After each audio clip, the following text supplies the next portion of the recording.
Right, Coops, I'm curious.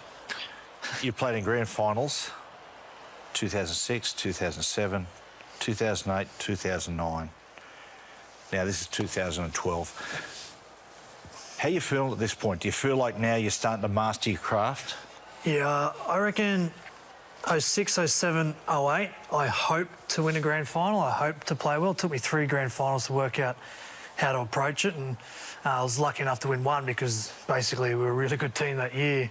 And then I remember 2009, I just went in with the mindset of I'm going to try and be the best player on the field here. Yeah. And played okay, and I just found that mindset as the way you had to go in football games. If each 17 had that mindset of being the best player they can be that day, it can lift the team up. But yeah, this was a pretty intense game, and you go in there with all the confidence in the world. But I remember our defence being a real focus because the Dogs were playing a brand of football the NRL hadn't seen for a while, with James Graham and Eastwood doing their thing. So it was a hell of a game. We're going to see something early, Mick, with Jimmy Graham. We know he's a passionate player, but yeah. How was he in the sheds? Was he just tearing the paint off the walls? Yeah, it was. Yeah, I mean, he had plenty of experience, James, and I think that's why they brought him to the club. You know, he's a big game player, played plenty of tests, and played in a heap of grand finals at St Helens. So, yeah, I mean, he was focused. Yeah, no doubt about it. He was up for it. Yeah, he loves the battle, loves it. Coming off perhaps the best game of his career last week. They go from dummy half. Smith looking for the quick meters and gets a fast play the ball from the halfway line. It's Cronk to kick. It goes down. Barber will bring it out from his own goal line. He looks up and sees a pretty good chase line. Coops, what was the plan for Barber? Yeah, he'd set the competition alight in 2012. So and he carved us up, I think it was in Mackay earlier on this year. So he was obviously the greatest threat for the Bulldogs. So we actually tried to use their greatest strength against them and went after him. We wanted to kick the ball to him. We wanted him to carry the ball back. His kick returns were pretty, you know, a threat. But if you had your kick return together, you could really physical with him. So I remember the 2 keys defensively was going after Barber and hopefully using their strength and taking it away from him. And the other one was that they were Tolman, Graham, Eastwood were their ball players out the back to Reynolds. So we were putting a lot of pressure on those guys as opposed to the halves. So, right. And then the up and in defence, which basically saved us this day. Some of the decisions from Wanga and Chambers, particularly on our right, was some really big plays. Kicking it flat and low. Oh, could have been out on the full. And Nielsen let it go. Look at this. Parrott almost intercepted it. Slater took a massive chance, and it almost cost them 4, if not 6 points. Unbelievable pass there by Billy Slater. It was in the hands of Parrott. He's knocked it on, and that is a big blow. Isn't it funny, boys? If that's your first play for a lot of players, that starts a horror day. That's Slater. Like he's a punter, he's a risk taker, and he'd do that, you know, in the first minute of grand final or in the 75th minute of round 23 game. You know what I mean? So, but he was a risk versus reward and didn't really worry about the risk too much. He was looking for the reward. I remember seeing him after that World Cup where he threw the ball back in and Benji scored, and I expected him to be in the field position. He was as good as gold. Yeah. It was just water for ducks back. Yeah, and it's an amazing trait to have because there'd be times where he'd do things like that and he'd just bounce back to his feet and then do the same play again and make it work. Saw their cute little no-look pass to Kevy Proctor. Yeah. Was he one of your go-to men? Yeah, absolutely. Him and Hoffman on the left. So the Dogs' defence under Des were really fast-moving with their centres and wingers. So we were trying to target the hole in between the 3 men and the centre Morris and Inu on the other side tend to come up past the football. So anytime we can sort of get in there, we did. But we really wanted to set the game up in the first 20 minutes, throw a couple of shapes at them, make them think that we're doing something, and then throw a little bit of a trick play at them a bit later on. Smith, no whistle on the play, and Slater brings it back, runs towards it, who puts a step on, got away from Jackson as well, and he has it almost back at the halfway line. Yeah, terrific run there by Billy Slater, looking to make up for the error which he made in the previous set of 6, but he's looking sharp already, Slater. Big chance here for Melbourne to put more pressure at the back end of this set on the Bulldogs' defensive line. Eastwood, what a tackle. Picking up Lowry and dumping into the turf. Now Smith with a first man play. Hoffman running towards Reynolds, who makes a spectacular tackle, but Cronk grabs quickly. Oops, got set on the backside there. Inu was up in his face. He saw him coming and puts him on the seat of his pants. Now Widdop going across the field, bombing away. Wright couldn't come down with it. Pritchard could, but they're going to say it was knocked on. Barber, he wants to play on, but the whistle is blown. This is what you didn't want. You know what I mean? Like, Oh, man. luckily it was called back because he was doing that every week, Barber, back in 2012. It was a hell of a year. Yeah. That try scored in Cairns. Yeah. Yeah, that was against us. Yeah. He carved us up. So we spoke about that leading in the game. was a- Shoulder charge, sir. Come on. It was the night we played Parramatta, and I remember putting kick pressure on and looking back, and Benny had gone 100 mile an hour to catch the ball in full. And I seen him beat one or two of their defenders and started to go into the backfield. Three of us started to turn and head towards the opposite try line because we just knew what he was going to do. He ran 80 metres and scored untouched. Like he was just in supreme form. Hands of Wonga, who's knocked it back into the arms of Wright. And it's Proctor, who works it forward, and he'll play it about 10 metres away from the Bulldogs line. Smith waiting at dummy half, a full set from inside the Dogs 20. Here's Widdop. First man play, Hoffman! Hoffman cracks them, and the Storm get the first try of the grand final. Yeah, so that was set up in the first sort of 15, 20 minutes. We always wanted to dip into that hole in between the half defending in the centre. As we said, on my side, Morris is one of the hardest defensive centres I've ever come up with. He's really good balance, he can move, but Christian Inu tend to go up a bit too far and see the threat of Slater gets Inu, and all you need is Hoffman just to duck in there, get a legs tackle, and he carries him over. Because at that point, that's a new shape. Traditionally, back rowers ran that straight line, but then once teams started to be aware of blokes going past the football, it's that straight and dip out. Yeah, because early on in our careers when both Mick and I started, the inside shoulder of the three-man was the easy spot to go. And then Dogs were defending in a style that was very up and in. And they gave a bit of space there. And as I said, on the right side, Josh Morris just had great balance to be able to go out but come back in as well. So we found it hard against him. But with Inu, we thought we could take advantage of it. Another great night with the boot in the prelim final against the Seagulls. And his first attempt here, he's hooked it away to the right-hand side. But Melbourne, through that man, Ryan Hoffman, on the second play from the scrum win, the threat of Slater was there. Inu came up out of the line and opened up a gap between himself and Reynolds. You can see Inu there looking for Slater, and Hoffman went between them. Hoffman runs a good It'd be line. fascinating to go back and look at the amount of times blokes like Toa Harris, Ryan Hoffman, Kevin Proctor, those blokes scored tries because Slater was out the back. Just that sheer presence. Absolutely. Yep, that diversion. Tolman, and Melbourne have had plenty of ball in the opening 8 minutes of this one. Here is Bromwich working it up towards the 30 and try and play it quickly. Hoffman cut down there by Ennis and also Jackson. They'll go back towards Lowry. Bulldogs fans said there might have been a little error there in the play of the ball, but they get no joy from Here the he comes. officials. Yes. On Jimmy. his feet and limbering up, and again Cameron Smith takes it across the halfway line. A big set of 6 for Melbourne.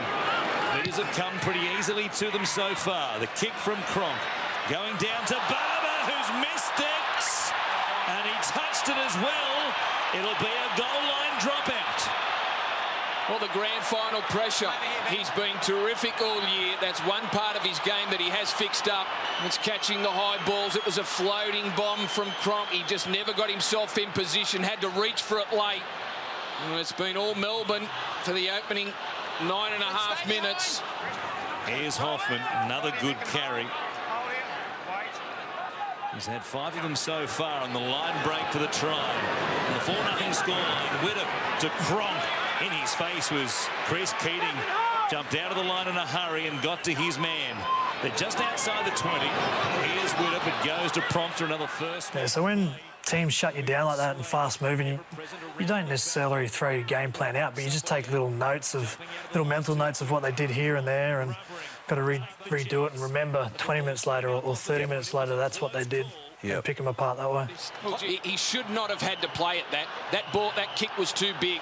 There's a repeat sets in big games. We had a great system under Des defensively. It had been a massive change for us. He'd only obviously been there. This was his first year, and the amount of detail that he put into our defensive line and the amount of work that we had to do as middles to work hard from the inside. Yep. I think that's what disappointed us most about that Hoffman try, is that we weren't able to control the play of the ball, and Widdop had too much time to ball play with no pressure from the inside. It is bringing it back, and Aidan Tolman one-on-one. Front rower on front rower stopped him. He wanted to win the contest on the ground as well. Well, big decision here for Melbourne. Leave him alone, Mick. Tony's doing a good job, mate. Do they take the two or do they keep the pressure on? Asking him if he didn't sleep well the night before. So, mate, you've had a bad night today, eh? Imagine Innocent Smith having a chat with Tony Archer there. What are they saying to each other? I decided to tap it and go and look for 4 points, if not 6. Slater goes to Cronk. The ball goes to ground past Chambers. Picked up here by Wonga. Pritchard up in his face with the help of Venice. Eventually, they get him to ground about 15 metres away from the Bulldogs line. But they're set for a play to the left-hand side once again. It's Cronk at first receiver, giving it to Norrie. Tolman there. He had his number once again. Still 10 metres out. Smith coming out the back. Widdop once more. And even see like the repeat sets there, you know, the willingness of the Dogs to really want to get up and get into the faces, that takes gas out of you as well. Yeah, it was a tough period, this opening 20 minutes.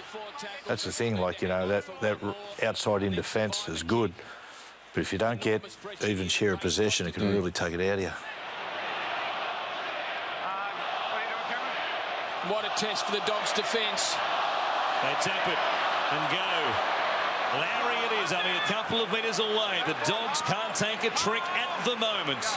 A huge flow of possession to start the game for Melbourne. Hoffman, he's only 3 metres out. Smith searching back towards Cronk, who takes it to the line. Hey, easy. They are easy. two pretty Get up boys. and throw, mate. Get up. Oh. To 3 tackles. Smith, he goes to Widdop. Gets to the outside of Keating. He has. Did you enjoy playing with Gareth Widdop? Good? Yeah, free-flowing type of footy play. I tended to like to play with halves that sort of complemented my style in terms of me being direct and organised, and those guys could just really sit back, relax, and pick apart when they wanted to go with it. And Gaz was like that. He's a fullback in his junior days, so it was good to have the ability of Slater and Gaz there, and you know, whether it was first receiver, he could do it, or he could also be at the back of shape, which helped a little bit as well. I mean, not dissimilar to the way Munster played with this. Yeah, exactly. Yeah. Inglis played 5'8" there for a bit as well, pretty similar. But yeah, just enjoyed playing with guys that could sort of let me and Smithy worry about the ruck and momentum, and then they just chime in whenever they needed to. 80% of the ball Melbourne have had. 80%. Smith. Here's Hoffman charging at them. They'll take so much out of this, the Bulldogs, if they can defend their line once again. Melbourne controlling everything at the moment. Widdop out the back. They go to one of their set plays. Cronk gave it to Slater, but Wright was there. So they shut down the play 5 minutes early, exactly the same shape. So we played a little bit earlier just to see if we get Slater there. But is that Wright on that wing? Yeah. He comes out and jams him. So Dogs are defending the way that we anticipated. And, you just got to stick to your structure and then play some tricks a little bit later on when you've worked out their movements. Not a great strike with his first attempt off the back of the Hoffman try, and Smith around about 10 to the right-hand side of the uprights. Looking for a confidence builder here himself. And a 6-0 lead. This strike hits the upright. It goes to Perrott. The Dogs have hung on. And what a huge moral victory the Bulldogs will feel that is for them. Well, I've never seen Cameron Smith like that. He took a couple of real deep breaths before he kicked the ball. I think his poor kicking last week really has upset the rhythm. He missed the first one. For the people at home, when you have so much possession, you don't score, and then you miss a conversion or attempt a goal like that. See how much energy the Dogs have? They actually get advantage out of being in a bad situation because they know the opposition's thrown everything at them and we're still here.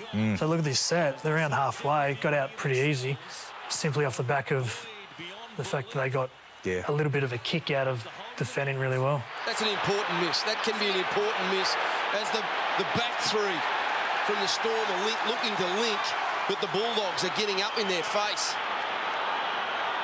Here is Wonga coming to the left-hand side, running towards Inu, playing in his third grand final in 4 years. In terms of like the game style that the Dogs were playing with Tolman, Graham, Eastwood being their ball players, the defensive system that we came up with is that the guy opposite had to move quickly and make them pass earlier than they wanted to. Yeah, right. And then everyone else just slid off because the earlier you make a forward pass, the less accurate it may be because they're not used to the pressure of it. So if you let them just dive into the line and then ball play, they can use the tempo of that. So in this game, whenever Graham in particular or Eastwood got it, the guy opposite or second marker would just fly out and put pressure, and the rest of us would form a line. Smith goes to Hinchcliffe. And he'll work it to the middle of the field, just outside the 20. David Stagg with a card in his hand, about to be the second change for the Bulldogs as Cronk works it up towards Pritchard and also Tolman. They're 15 away once again. They've spent so much of the opening 22 minutes right here. Hinchcliffe running towards Eastwood. He's been good defensively for them in the middle. Got one more play. Here's Cronk chipping this time. Right up against Wonga. Right couldn't come up with it. It went backwards. It's going to be the zero tackle. Cronk. 6 more tackles here for Melbourne. And the halfback will play it a couple of metres out. Smith at first receiver. He comes back to Widdop. The Dogs under all sorts of pressure once again. Tolman only just getting to Widdop. He'll play it 5 away. Smith going to Hinchcliffe. Running to Pritchard and Keating. Strong defence. Hinchcliffe got to the line and almost got the ball down on top of it. Out you go, Ryan. Oh, there's still 4 more in the set. Hinchcliffe showed enormous drive to keep himself going and get his way into the in-goal area. Cronk again to this left-hand side. Reynolds doing what he does, coming out quickly. Slater sees a chance. He goes wide to O'Neill. He runs away from Tolman. He might be the fastest player in the competition, but he's rounded up by Graham. They're 10 metres away. Play number 4, Smith to the line. Grubbering Barber. Barber cleans it up, and the Dogs have hung on once again. Oh, that's a great save by Benny Barber because he tripped over. 23 minutes in, we've had so much ball, and the fact that it's 4-0, it only takes one moment, and it does come. So you look 10. Yeah, it's funny. You watch, you remember grand finals sometimes in hindsight, and you forget these little periods that are so tough and how the game's in the balance. If you run through and Barber picks it up, he's in the backfield, and if he gets into the backfield, he's hard to run down. Well, we've seen that enough in the last couple of seasons as Inu plays it. Ennis to Jackson. They'll bring it back to the halfway line. Stagg is out there, and it's Eastwood who gets a breather after making 19 tackles in his first stint. Here is Stagg. Unsigned beyond this season. So there's that pressure from, I think it was Smith opposite Graham then. That's a win for us because you don't want Graham to do what he's been doing for the whole season. Yep. Doing that ball playing, We'll play it inside the 40. And the 2 plays left in this set. Ennis coming to Graham, who goes out the back. Now Reynolds taking them on. Bouncing away from the tackle of Lowry. Still going. He's so hard to bring to ground. Last play down the short side. Inu. He kicks for Parrott. Parrott comes up with it. And Kristen Inu has done it once again. You don't see the camera, but I think I put about 6 on Mick's chin before it even erupts. Here's the fray. Cronk has come across the field. Hinchcliffe, Pritchard, things escalate. Bunga and Reynolds going out. I didn't. Oh, look at that. Reynolds throwing punches as well. It's spilled over. A little contest for the ball in the end goal. After the event, there were some words exchanged. And the referees have a bit to sort. So obviously we know what happens here. We go over to the separate ways here, and Billy's going, mate, he bit me on the ear, he bit me on the ear. And you can see it, there's blood coming down. And the trainer comes around and just grabs a towel and gives it a wipe. And I grab the towel and put it back on there, put it back on. This bloke's going to get 10. Put it back on there. Simultaneously, down the short side. Does Perrott stay? Hell of a kick. The other players too, Sam Perrott being able to get this ball down with Slater coming across without much pace he's got. Look at this. That's a good pickup. That's a great pickup. Perrott slides in, Slater over the top. How he does not knock that on. It's a great play. That's a try. That's a dog's try. I don't think there was anything illegal about the play from Slater. I want to see whether it's These are all into Billy. That mix not too far away. Oh, mate, he's all that again. Oh, Stag. That's it. That's what what too many starts it. Queenslanders, Bill, hey? collision. Green lights for the Bulldogs. You didn't know what happened when it happened, but you look back on Same, it. yeah. You just go, wow, where'd that come My from? biggest fear was James getting sent, because you only heard the allegations. We couldn't see Bill. But, you know, this was when they were talking to us about it. And then... That's why I said put the blood back on. I thought this bloke, if he's bit your ear, like...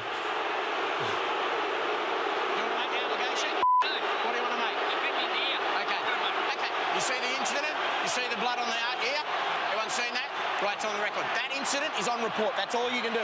The incident's on report for an allegation of biting. The try stand. Hey, because we haven't got enough evidence. Okay, go. Because I haven't got a report of that. Well, that is a sensation. An allegation of biting in the grand final. James Graham is the player involved in the wrestle up against the fence. Fans got a fair view there, didn't they? And that'll be looked at from out near the sideline. But the Dogs, 25 minutes in this game, not much footy at all, and 4-all. Yeah, they'd be they're in the box seat. Like, they're the team that feel like they're in front in terms of the 26-minute mark. We've thrown everything at them, and we don't have a lot to show for it.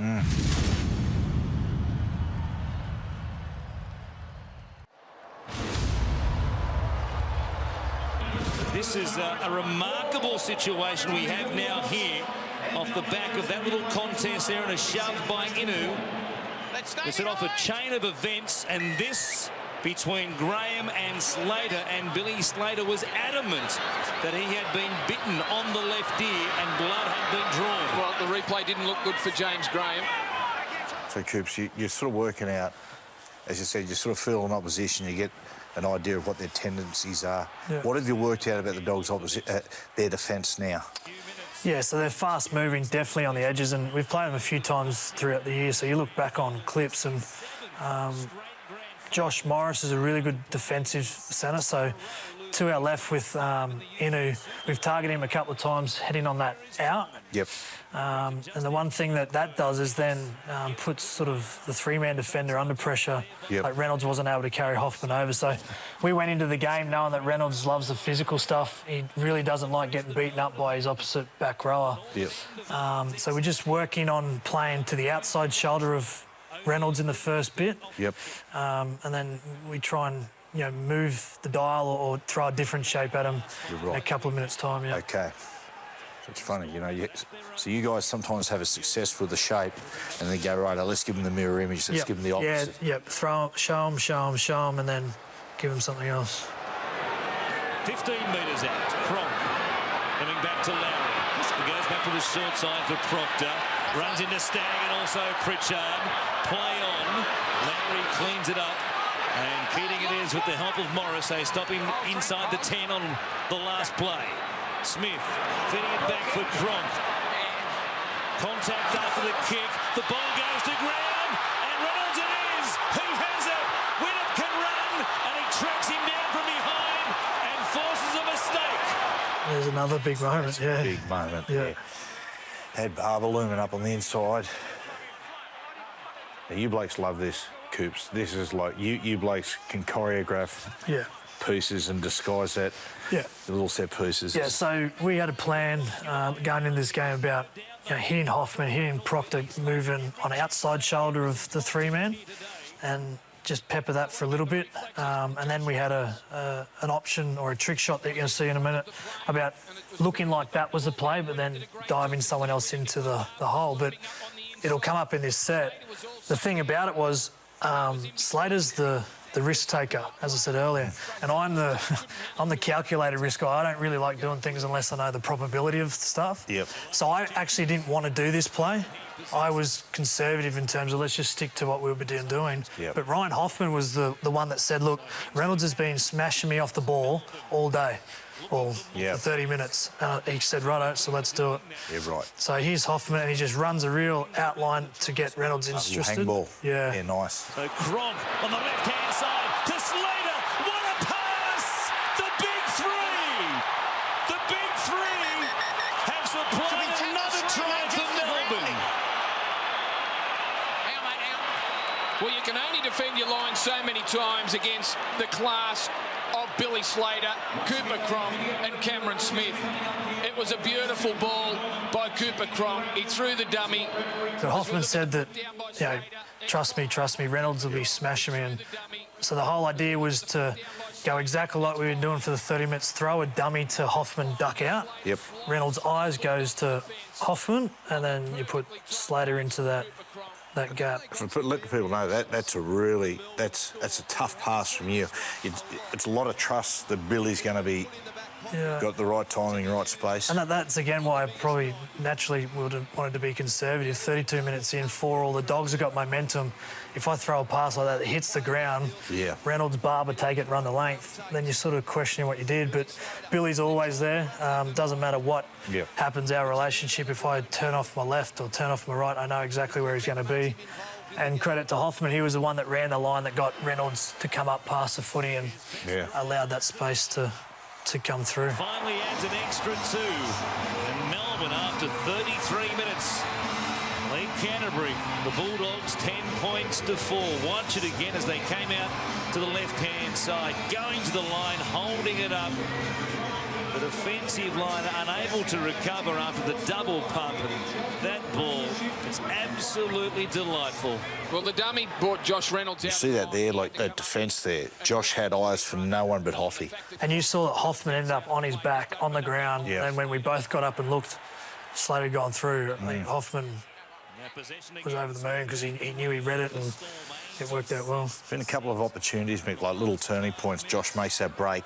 You blokes are on the front foot, ball comes loose. There's been a few of those. Yeah, and it felt like that, Matty. It felt like that, when you were, in the days that follow. As I said, I haven't watched it, but it just felt like we had some really good chances and opportunities, and we just missed them. Testing them out, looking for quick play, the balls. Slater at dummy half once more also. Cronk it is with the bomb. Barber standing underneath it, a more confident catch. What a play by Chambers, but Barber got it back right. Floating around the back was there as support, but they just kept on coming. Manu took him out of play. Boy, what a chance taken by Ben Barber. Well, drop out. I think sometimes when you got... Barber wins the Dally M this year, so he's the best player in the game.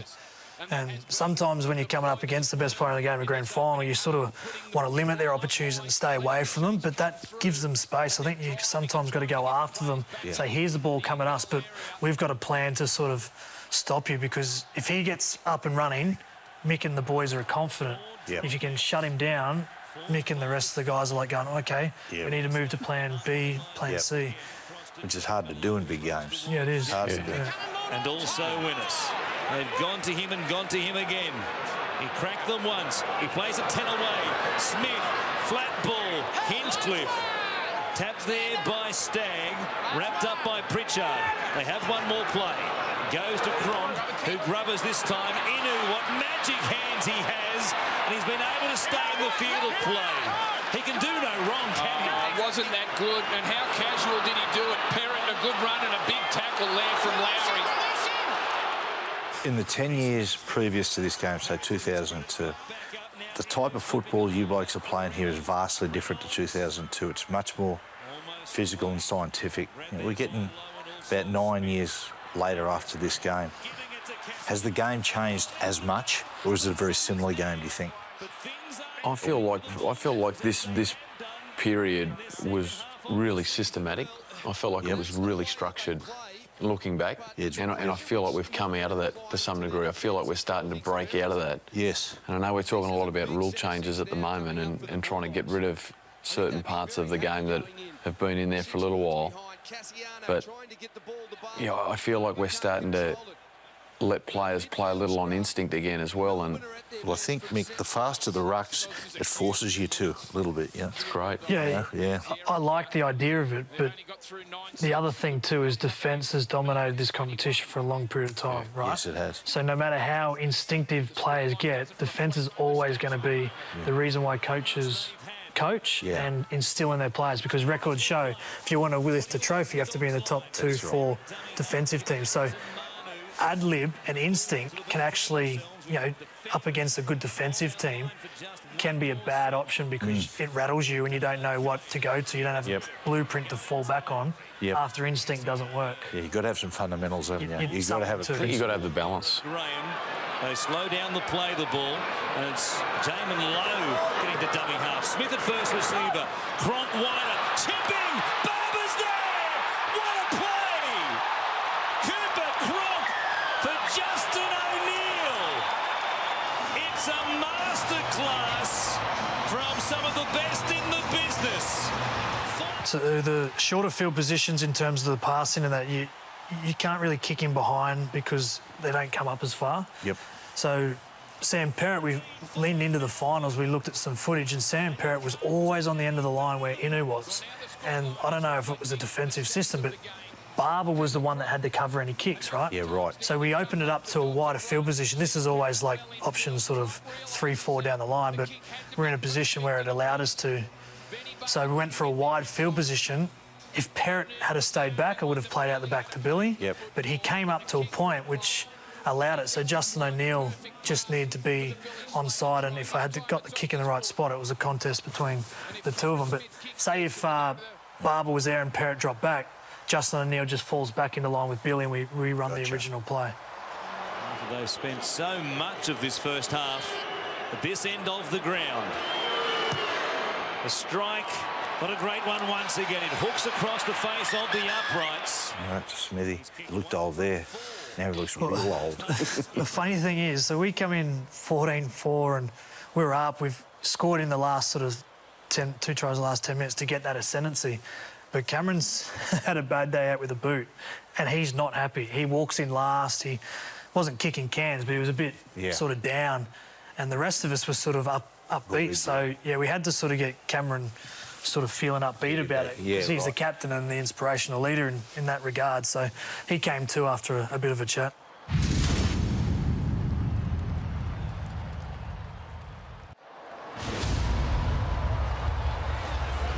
We're set for a second 40 to decide this year's premiers, and Cameron Smith gets us underway. The Bulldogs will have to improve a lot. If they can hang on to the ball, they'll give themselves a chance. Here is Graham. What was the message half-time, Mick? I think, you know, Des was disappointed, if I recall, with that last try. But, you know, again, I still think we're confident that we had that style of footy that we could find points. Coops, what did Bellyache have to say?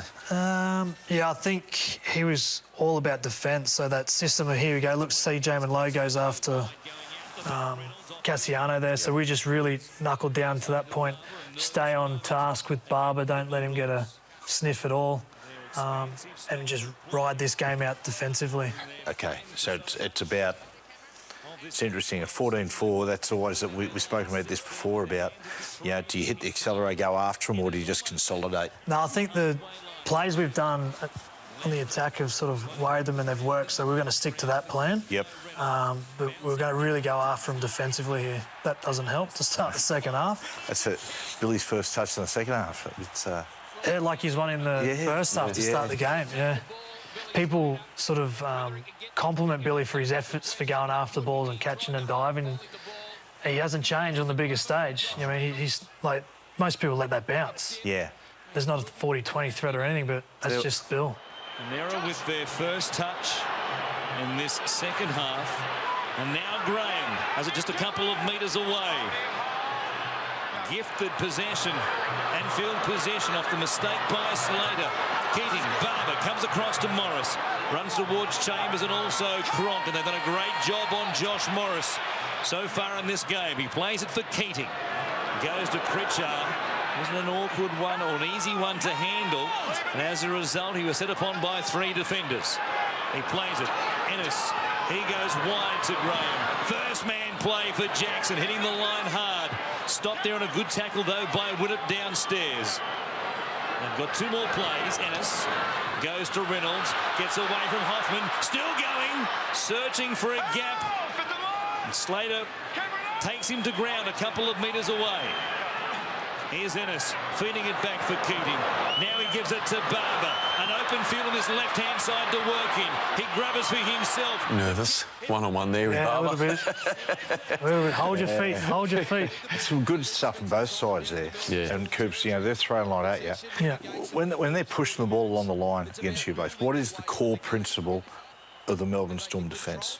Yeah, inside shoulder is the core principle. No one gets beaten on your inside shoulder. And then once that happens, everyone from the inside sort of fills the space. So Okay. the pressure on Graham and Eastwood and all that is paramount in this game. And then once the ball then goes out to Barber, everyone release and fill the inside. Yep. I was under pressure then because I didn't feel that inside pressure coming to protect my inside shoulder, so had to hold there. Graham, he plays it quickly.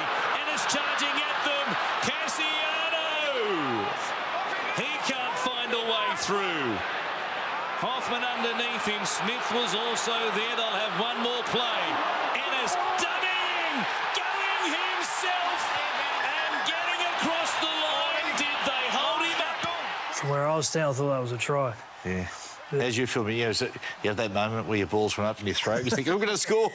No, I looked under, I saw Cameron there, I thought, you prick. It was too hard to tell whether Ennis had forced his way over. It was a slow play, the ball. Ennis threw the big dummy. Cassiano. It's Cameron Smith, the man that he's going He to have to wasn't get the letting ball. No, he wasn't letting go. No. He was never going to let Ennis through there, was he, Cameron Smith? Once he made contact... Might have even called him a prick there. It was a big moment, though. I mean, like, just we've had some ball and we've had some chances and we just... It was mirror image of the first half where we've had a lot of ball, and as you said, I think there was a time where Cameron missed the penalty, we went for the extra try, missed the penalty, and then you run down the other end of the set, score. Yeah. And it's a little bit here, like the Dogs probably had to come up with something in this period of time. And finally, the Melbourne Storm get a set of 6 in this second half. The second period, this end... You blokes are known to have really trained hard. You know, no one trains harder than the Melbourne Storm. But at those moments when, you know, the Dogs there are getting a couple of repeat sets, have got a lot of possession, how you feeling? Is the side tired? Are they vulnerable? Yeah, naturally, I think no matter how fit you are, obviously workload takes it out of you, but I think the whole point of training hard is to take the intensity to another level when you need to, when you can.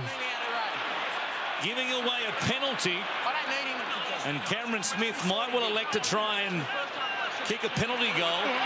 The Dogs want to play footy. They want the ball in their hand. They want to go after it, and they want to try and get some points. So the whole idea of taking this was just take the gas out of the game, and they have to sit there and think about it. Try and kick the 2 to make it a 12-point lead. Well, he had no other option, did he, Tony Archer, the referee? Yes, his leg is caught, but he just needs to stay in that position. You can't raise your knee like that. And Cameron Smith can have the first points of the second period with a kick here, which is wide. 1 from 5. That's stunning. That is stunning.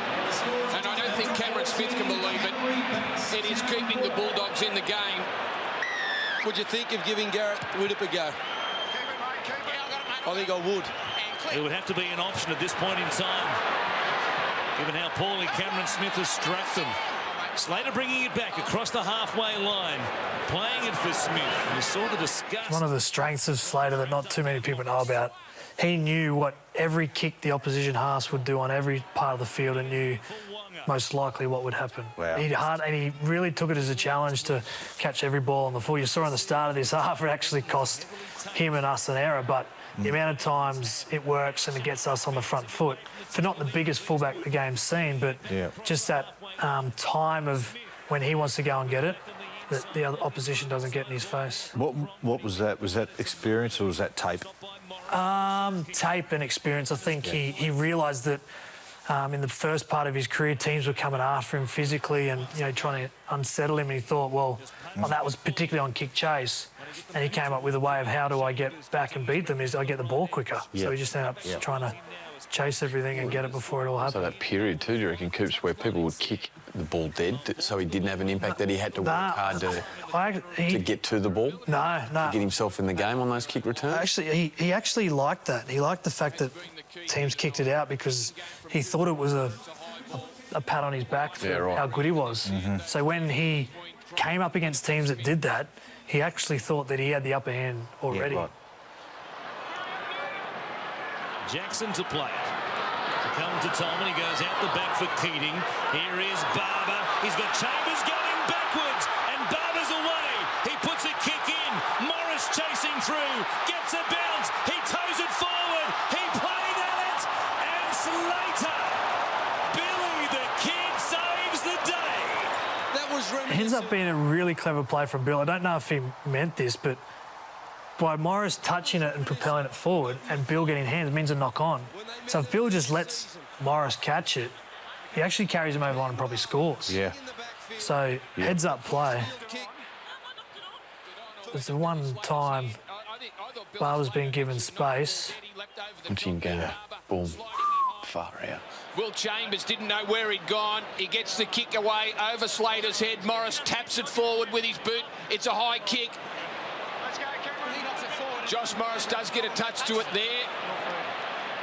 And the next touch from Slater.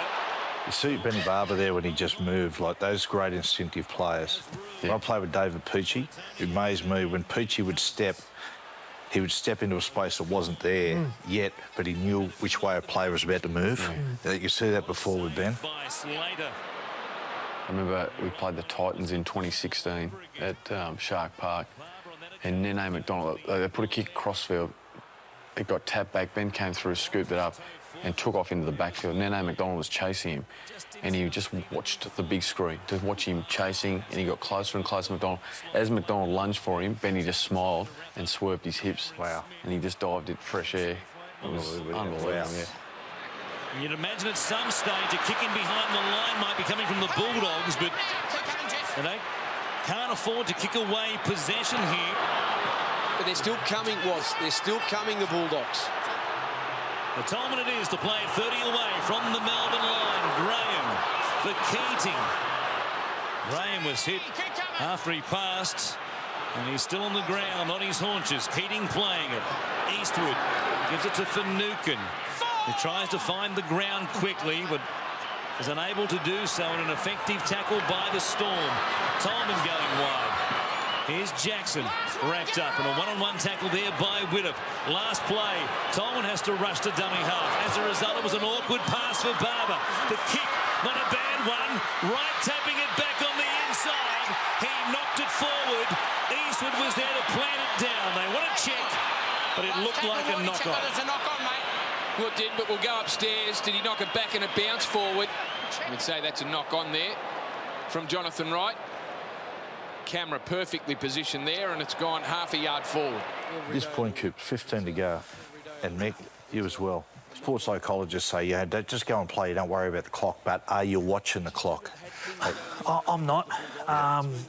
Basically, my mindset right here is base your game on defence. Dogs are a real aggressive and attacking style of team, so we need to keep our defence. And as a leader and the guy who controls the game, if our guys are starting to sort of go off script or starting to second guess themselves, I'll take it upon myself to find touch or You're right. control or come up with a high percentage plays that says, like, for example, if Hoffman starts offloading and then Faoso offloads the next one, I just go, boys, hey, you don't need to be doing that. Don't invite these guys into the game. We're already in a position of where we are, so just keep pushing forward with this. So you blokes, Mick, here, it's heading up to 14 minutes to go, and your two playmakers aren't natural playmakers or natural organisers. So who's taking charge here? Yeah, well, I mean, obviously, they still were a big part of where we needed to be with our structure. But, as I said before, Matty, we were just so systematic that we knew that, obviously, Graham was a big part of what we were doing ball playing wise. Eastwood when he was on the field, but we knew we just needed to find opportunities for Benny. That was what we needed to do. We needed to find an opportunity where Benny could get either one-on-one or get an opportunity where someone makes a poor read. He'll play it for Ben Barber. And it's some Barber magic. There's Perrott again, Faoso chopping him. Basically, that's what the game would come down to. Could the Dogs get Barber in space? And could we, as a Storm, stop Barber from getting into space? Well, he's back out there now after getting the all clear from the interchange official as Ennis goes wide. Graham on the last. They run it. Barber gives it to Morris. He goes in and away. He comes to Jonathan Wright. He puts a kick in the act of the tackle, and the ball goes to Chambers. It's play on here for Melbourne. I don't even know if Jonathan Wright got his foot to the ball there where he tried to get it back on the inside. The Dogs found some space, deciding to run on the last tackle. And it was an air swing. Here's O'Neill. There's some tired bodies on the field now from both sides. Melbourne trying to hang on to this lead, and the Bulldogs are the one which are playing the more attacking football. As you said before, mate, no matter how hard you train or no matter how fit you are, there's always a point in a game, particularly a big one, grand finals, origins test, where there's a little man on your shoulder saying, oh, I don't know if I can do this. I suppose the more he appears through training, the more you'll be able to handle him. Yeah, and put it to the side. I get a little man on my shoulder all the time, against Paul Kent. 12 minutes remaining. Last tackle. And Winnipeg is putting up a kick. Slater searching through. He knocked it backwards. Straight to Brian Norrie. Norrie has it and scores. He'd have been on cloud Absolutely. 9. Looking up himself in front of 80,000 people, giving himself a fist bump. Brian Norrie, there he is in front of Widdop. Norrie's in front of the kicker. Oh, no try. There is no God. Look at the skill of Slater there. Yeah. So see his eyes, how he looked for the ball but then waited for Barber to jump, bumped into Barber and hits the ball back. Like, he practiced that. It's one of the things that the advantage of being in Melbourne, where Victorian AFL. So he would go up against. Have you seen the guys that carry the big tortoiseshell pads? He'd go over to AFL clubs or have it at Storm, where guys would come down and learn how to jump and take those marks over the back. And that's why he was so good in the air. I was just about to say that was the grand final then and there. Oh, Eastwood it is. 10 short of the halfway line. Ennis going down the short side. Reynolds bumping into the back there of Hoffman. Perhaps trying to get a penalty and getting no joy. Ennis from Tolman. It comes across to Corey Payne. He spins, still going Payne. Offloading it back to Keating. Now Barber against the retreating defensive line. Morris back on the angle, but they swamped him from everywhere. Purple jumpers came. He's inside the Storm 20. They have to get a result to be a factor, you would think.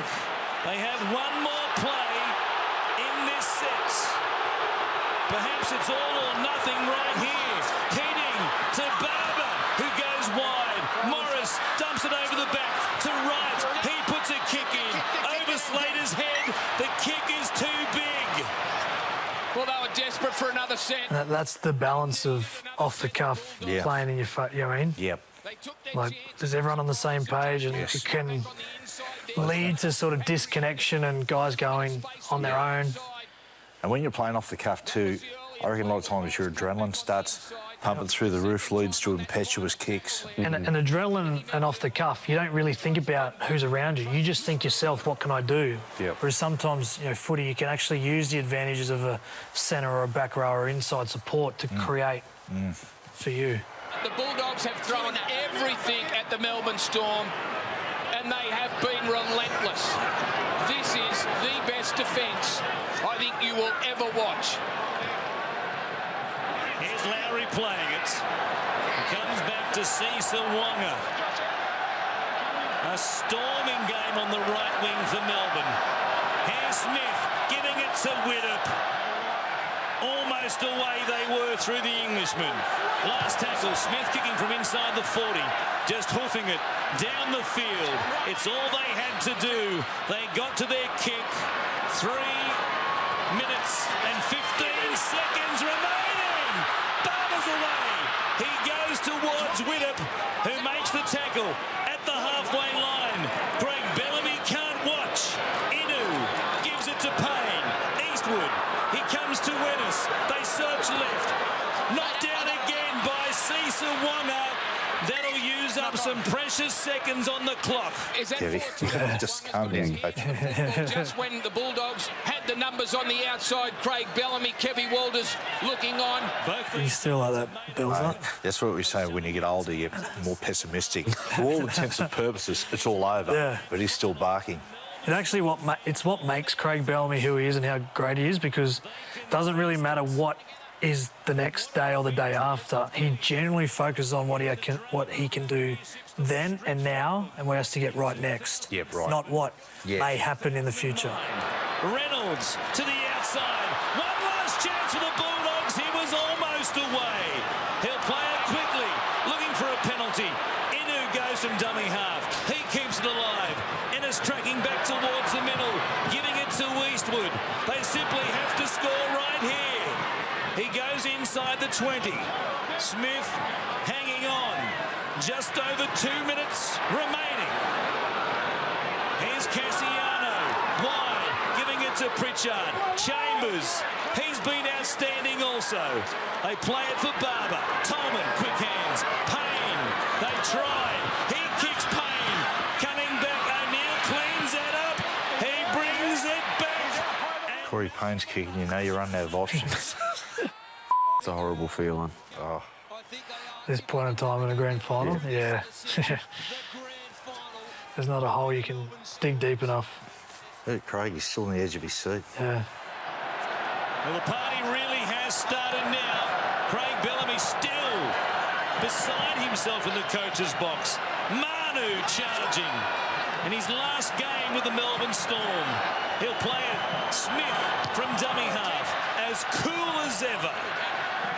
Kicking it down. It goes down to Jonathan Wright, who brings it back out towards Wonga, who makes it another tackle. And we go inside the final 60 seconds.